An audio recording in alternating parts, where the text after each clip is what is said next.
Alright, Boruto has returned to deliver its annual dose of heat, and if you remember what I said from last video, we now know what the jutsu was exactly, and we have a guest appearance from someone we haven't seen in forever, so let's jump into it. But before I do, let me give a recap of the previous chapter. Before we get into this, please consider subscribing. It only takes a couple seconds and it really helps me out.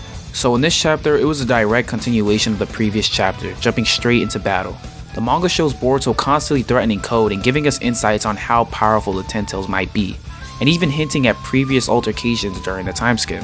The manga also shows the rest of the cast dealing with the ten-tailed beast going rampant in the village. Through this, we even find out what these ten-tailed beasts are capable of. The chapter would ultimately end in Boruto performing a new jutsu. But in this most recent chapter, Boruto demonstrates immense power, definitely putting him higher up on the power scale, and he shows emotion for the first time since the manga started. I know, crazy. But let's not waste any more time and jump right in. The chapter opens up to the familiar battlefield we've seen since the last two chapters, with Boruto walking Code down with the same jutsu, Rasengan Uzuhiko. Code of course underestimates Boruto and tries to get the jump on him by appearing behind him, but this ultimately doesn't faze Boruto, resulting in Boruto dodging the attack and being left open for a clear shot on Code. Code would then counter this by grabbing Boruto's wrist before he makes contact. Following this, he swings at Boruto with a right hook, but knowing Boruto, he blocks the attack with his sword. Code then trash talks Boruto, cause at this point, that's the only thing he's good for, claiming that Boruto's jutsu is futile as long as he doesn't get hit by it. But Code, not being the most perceptive person, he doesn't realize that the wind that was surrounding Boruto has already transferred to him. Boruto would then take this time to give Code another warning, stating, "If you can't take me to where the Ten Tails is, then you will die here." This then aggravates Code, resulting in him attacking Boruto. But Boruto dodges the attack, almost as if he has gotten faster or Code has gotten slower.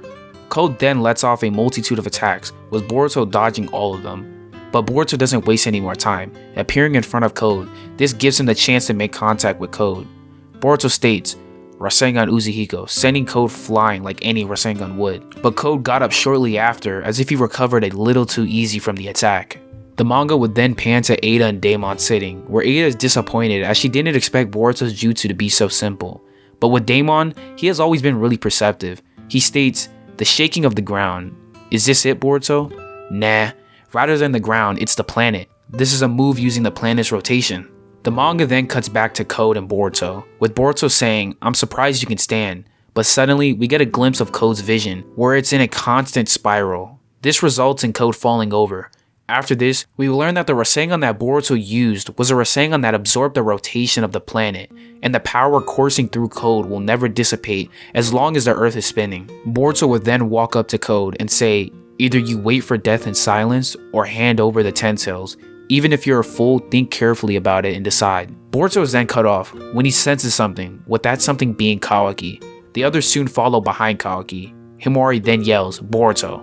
This would in turn stun Boruto, where he finally shows some type of emotion. But this ultimately makes sense. Himawari being his kid sister, she's the only one that can draw out the emotions that Boruto has kept dormant up until now. The others would then question Boruto on why he's here. Boruto responding by saying, "We're in the middle of negotiations. Can't you stop interfering with us?" Code tries to use this as his chance to escape, but fails when Kawaki destroys his claw mark. Shikamaru then questions Kawaki on what's happening. Kawaki then responds saying that Code is exhausted and that could probably kill him, with Shikamaru giving him the green light to do so. Boruto then orders Kawaki to back away from Code. Kawaki then questions Boruto on who he's ordering around. Code then uses this commotion in his favor by pulling a ten-tailed beast out of his claw mark. Kawaki then quickly reacts by stabbing the beast in the chest, but this ultimately failed when Code retreats by using the claw mark on the back of the beast to escape.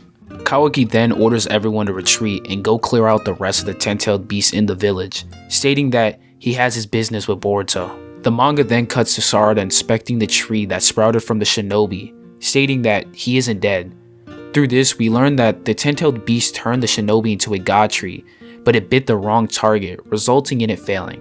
We then cut back to Boruto and Kawaki, where Kawaki accuses Boruto of being the adopted child of the Uchihas. But Boruto pays no mind, instead is more focused on Himawari and how she's doing. Kawaki then questions Boruto on why he's here, also threatening Boruto's life. Boruto then responds, saying, "Dying in Konoha isn't so bad, but not today." This signifying that Boruto was willing to die for his cause, but this has already been proven all the way back when he tried to stab himself with a kunai so Jigen wouldn't be able to use him. Also signifying the sort of pact him and Sasuke made a while back. We then get a close-up on Boruto where there appears to be a frog in his cloak. The frog would then state that it succeeded in sneaking in when Code went back to his base. The manga would then cut to Code in the other dimension where the Ten-Tailed is being held. He ends up going to check on the Ten-Tails. Through this, it's shown that the frog has snuck onto Code's body, with it relaying to Boruto that the Ten-Tails is there. Now, the last chapter, I gave it a 7 out of 10, with me stating that I think it was setting up for the next chapter, which would be a 10 out of 10, and it was. Through this chapter alone, we get loads of information, and before the video ends, I would like to touch on a few things. Now, let me address the thing that I've been dying to talk about, the Toad. Kashin Koji is back, at least I think so. This could easily mean a lot of things, like Sasuke possibly dying and Kashin Koji replacing him as Boruto's sensei, or Sasuke and Boruto somehow finding a way into Mount Miyaboku, allowing Boruto to receive Toad Sage powers.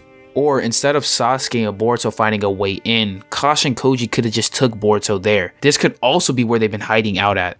And this could also lead to us seeing Boruto using Sage Mode, or even better, a mix of Karma and Sage Mode. I mean, just saying this sounds crazy. Next, Boruto's new jutsu. At this point, was it even really a Rasengan? It was more of a Genjutsu. I mean, this man Boruto absorbed the rotation of the earth into a Rasengan, and transferred that energy into Code, so the Code could feel the effects of the earth spinning, immobilizing him. This is just a small glimpse of what Boruto's new power could be. And with that being said, that'll conclude my review of the chapter. This chapter was definitely amazing. I definitely can't wait to see what we have next, but we have to wait a month. But anyway, thank you all for watching. Let me know in the comments what y'all thought, and I'll catch y'all later.